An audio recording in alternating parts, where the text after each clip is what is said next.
اما بعد فاعوذ باللہ من الشیطان الرجیم بسم اللہ الرحمن الرحیم. پڑھیے الصلاۃ والسلام علیک یا رسول اللہ وعلی آلک واصحابک یا حبیب اللہ. الصلاۃ والسلام علیک یا نبی اللہ وعلی آلک واصحابک یا نور اللہ. نویت سنت الاعتکاف. الحمدللہ عز و جل آج سے پہلے بھی میری اس مبارک عرس میں حاضری ہو چکی ہے، اور جب بھی میں یہاں آیا آپ سب کا پیار، آپ کی محبت، بالخصوص قبلہ حضرت علامہ مولانا صوفی عبدالحی احمد قادری دامت برکاتہ العالیہ جو سرپرست اعلیٰ ہیں دربار عالیہ اور مرکزی مسجد طیبہ اور مدرسہ غوثیہ لیاقت مارکیٹ جی ایریا کے، اللہ ان کو درازی عمر بالخیر عطا فرمائے. وہ کہتے ہیں نا بڑوں کا انداز بھی بڑا ہی ہوتا ہے، تو یہ ہم جیسے چھوٹوں کو عزت بھی دیتے ہیں، پیار بھی دیتے ہیں، اور یہی بزرگوں سے سیکھا ہے کہ وہ آنے والوں کو آگے بڑھا کر ان سے خوب دین کی خدمت لیا کرتے ہیں. اللہ ان کا سایہ سلامت رکھے اور ان کی خدمات دینیہ قبول فرمائے جو اس وقت مجھے لائیو سن رہے ہیں. اور میں بتاتا چلوں کہ الحمدللہ آج ہم بڑی ہی عظیم ہستی کراچی میں جن کا مزار مبارک ملیر میں ہے، حضرت صوفی ملت حضرت علامہ مولانا صوفی عبدالغفار احمد قادری صاحب نقشبندی رحمۃ اللہ تعالی علیہ. وہ بانی ہیں، خطیب و امام مرکزی جامع مسجد طیبہ مدرسہ غوثیہ لیاقت مارکیٹ کے. اور بتایا جاتا ہے کہ جب انہوں نے اس مسجد کی بنیاد رکھی تو یہاں پر چند بانس تھے، اور ایک سمجھتے کہ چھوٹی سی مسجد کی انہوں نے اسٹارٹ لیا، چٹائی اور بانس پر یہ مسجد تھی، اور پھر تا حیات اس مسجد میں انہوں نے امامت و خطابت کی. آج مزار بھی ان کا یہاں پر ہے. کیا شاندار زندگی گزری کہ اللہ کے گھر کی خدمت کی اور اللہ کے گھر کے سائے میں آرام فرما دیا.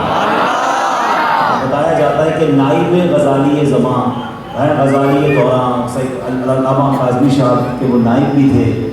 اللہ ان کی تربت پر کروڑوں رحمتوں کی بارش نازل فرمائے اور ان کے فضائل و برکات سے ہمیں مالا مال فرمائے. ویسے تو مجھے کل کے لیے حکم ملا تھا، لیکن حضرت نے جیسے بتایا کہ کل صبح انشاءاللہ ہماری ایک قافلے کی صورت میں اسکردو اور گلگت اور وہاں کے علاقے میں روانگی ہے، اور انشاءاللہ آپ کو مجھے جو کہ لائیو جا رہا ہے پہلے نہیں بتاتا، انشاءاللہ میں پہنچ جاؤں پھر انشاءاللہ آپ کو سوشل میڈیا کے ذریعے پتہ چلے گا کہ اہل سنت والوں کے لیے، عاشقان رسول کے لیے انشاءاللہ وہاں بھی بڑی بڑی خوشخبریاں ہیں انشاءاللہ. ایسا بہت کچھ ہونے جا رہا ہے جو پہلے وہاں نہیں ہوا تھا، تو انشاءاللہ کچھ ارادے ہیں. آپ دعا کریں کہ اللہ ہمیں کامیابی بھی عطا فرمائے، سفر بھی خیر سے ہو، حفاظت سے ہو، اور دعوت اسلامی جہاں جہاں پہنچے اللہ کرے کہ اہل سنت والجماعت کے مضبوط قلعیں قائم ہوں، لوگوں کے عقائد بچے، لوگوں کی انشاءاللہ ہمارے آنے والی نسلوں کی انشاءاللہ عقائد کی حفاظت ہو. اور یہی الحمدللہ قبلہ شیخ طریقت امیر اہل سنت نے ہمیں تربیت فرمائی ہے. دیکھیں جو نواز ہوتے ہیں نا، جو حکیم و حکمت ہوتے ہیں، وہ بہت پیارے انداز میں امت کی اصلاح کا کام کرتے ہیں.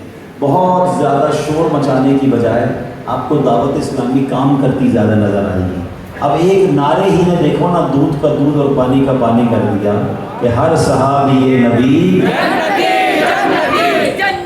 اس نعرے سے پرابلم ہے وہ خود چیک کر لے کہ گڑبڑ ہے کہ نہیں ہے. ہمارا تو یہ ماننا ہے کہ جن سے قرآن نے حسنہ کا وعدہ فرما دیا، بھلائی کا وعدہ کر دیا، وہ جنتی ہیں.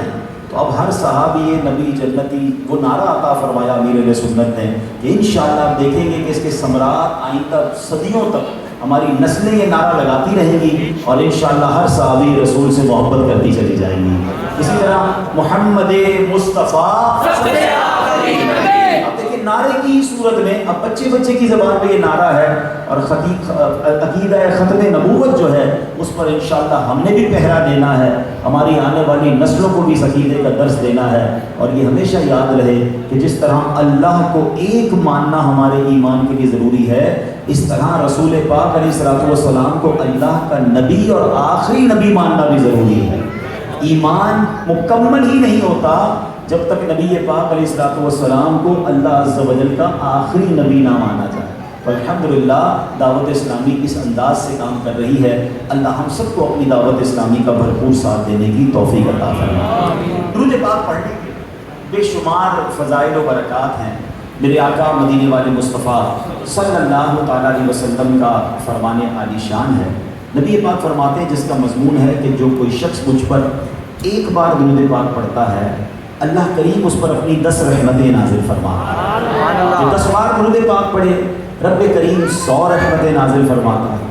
اور جو 100 بار درود پاک پڑھے اس کی دونوں آنکھوں کے درمیان یہ لکھ دیا جاتا ہے کہ یہ بندہ جہنم کی آگ اور منافقت یعنی نفاق سے بری ہے. اب مجھے بتائیں 100 بار درود پاک پڑھنے میں وقت کتنا لگتا ہے؟ شاید 10 منٹ مشکل سے لگیں گے, 15 منٹ لگیں گے. اب گھنٹوں ہم سوشل میڈیا کے ساتھ گزار سکتے ہیں مگر چند بار درود پاک پڑھنے کا وقت نہیں نکالتے. اللہ رسول کا واسطہ پیش کرتا ہوں, دنیا اور آخرت کی برکتیں دیکھنا چاہتے ہیں نا, درود پاک کو اپنی زندگی کا حصہ بنا لیجیے. جس سے میں آپ سے اگر باری باری سب سے پوچھوں نا تو سب کے ساتھ کچھ نہ کچھ پرابلم ہوں گے. کوئی کسی مشکل میں ہے, کوئی کسی پرابلم میں ہے, کوئی بیماری میں ہے, قرضے میں ہے, کوئی روزگار کے مسئلے میں ہے. اچھا کوئی مسئلہ نہیں تو بخشش کی تو سب کے تو بننا ہے نا کہ وہاں بخشے جائیں, نبی پاک کی شفاعت مل جائے. اب یقین کریں ان تمام پرابلمس کا سولوشن پتہ ہے کیا ہے؟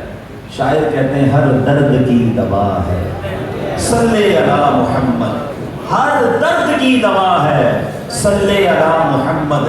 تعویذ ہر بلا ہے صلی علی محمد صلی اللہ علیہ وسلم. ایک اور شاعر کیا لکھتے ہیں؟ دکھوں نے تم کو جو گھیرا ہو تو درود پڑھو. دکھوں نے تم کو جو گھیرا ہو تو درود پڑھو. جو حاضری کی تمنا ہو تو درود پڑھو.